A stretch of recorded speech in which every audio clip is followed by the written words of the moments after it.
Banned another vehicle inspection business over its poor Warrant of Fitness assessments. Westland Automotive and Tyre in Auckland was suspended, and its director, Akram Zakeri, stood down as a vehicle inspector for failing to check brakes, seatbelts, steering and exhaust systems.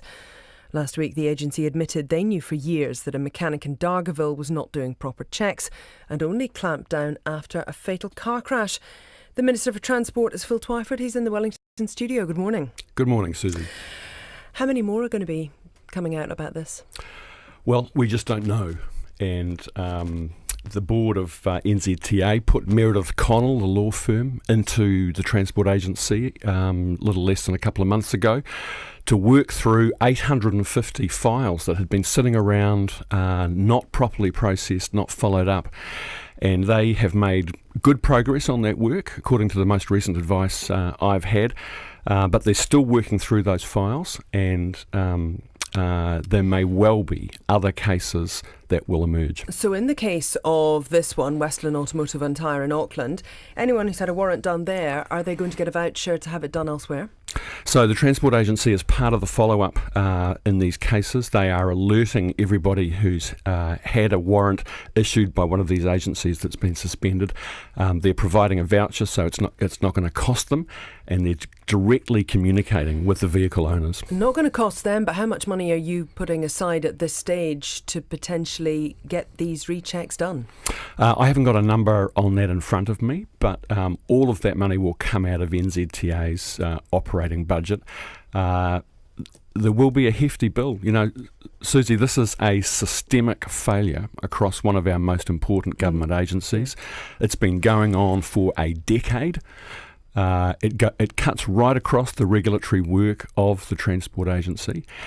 And we're going to put it right. One of the first things that I did when I became Transport Minister, I put Michael Stiasny in as the chair of the NZTA board. And to give Michael credit, it's his single-mindedness that brought this issue out into the light of day. Yeah, we spoke to him last week on Morning Report about this. Just to be really clear on this, when did you become aware that there were serious problems of this sort at NZTA?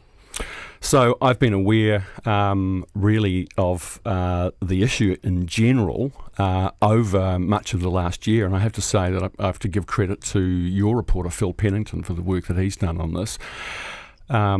When Michael Stiasny became the chair of the Transport Agency board, he immediately picked up this issue and brought it out into the open, and I've been briefed consistently since then, and as each of these cases has emerged.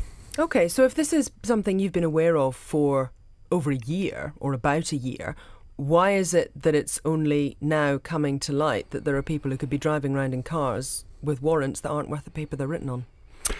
It wasn't clear from the advice that I had and the evidence that was emerging on a case-by-case basis that we were looking at the kind of systemic failure across the Transport Agency's regulatory work until a few months ago.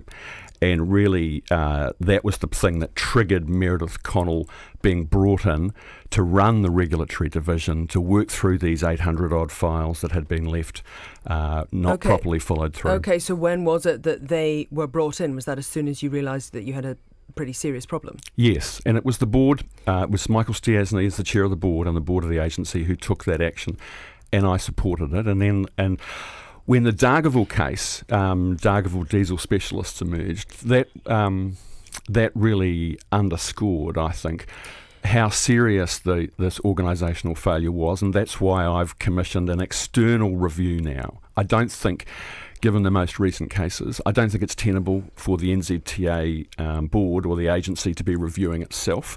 It needs an external party, and that's why I've commissioned the Ministry of Transport to do a thorough review over the next 4 months to learn the lessons, identify the scale of the failure and recommend what needs to be done. So when will there be a full list of these dodgy garages so that people can know and have faith in the system from here on in?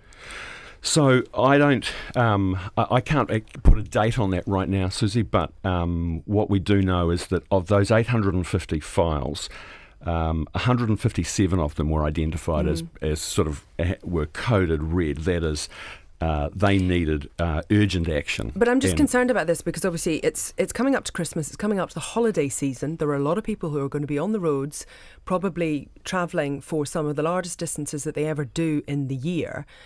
Are we going to know at that stage, are you going to be able to tell the public what cars are safe on the road and what cars aren't? Sure. Well, what I was just saying was that there are, of those 157 high priority files, there are 122 that are having things done to them now, and there are only 19 files, 19, where there are still investigations underway. Okay, so is it worth then telling people what those 19 are? Well, we're working as fast as we can to get to that point and to notify people. But look, it is important to get some... And are you going to be, just because, sorry to interrupt you on this, but considering the situation with the road toll as it currently stands, it looks like it's on course for another shocker this year. There are people who are about to embark on these long journeys coming up in the next few weeks. Are you going to be able to know and be able to tell people before Christmas that that your car, if you get into it now, your warrant's good to go? We're working as fast as we can to do just that, Susie. But look, it is really important. It's really important to get some perspective here. There are 19 vehicle certifiers that are currently still being investigated as a result of this work. That's 0.16% of the 12,000 vehicle certifiers there are around the country. It's a tiny, tiny fraction of the total number of certifiers.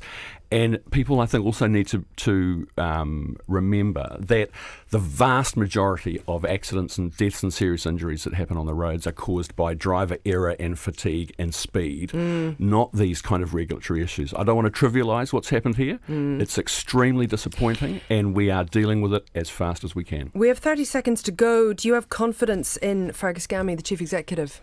It's not my position to have confidence in him. I hold the board accountable. By the time this Where work does is the buck done, stop, though? When all this is done, I'm not going to rule out the fact that heads may roll as a result of this organisational failure. Heads multiple? Let's do the inquiry first, learn the lessons, and then we can assign responsibility. Look, appreciate your time. Thanks for coming into the studio. That's the Minister for Transport, Phil Twyford. It's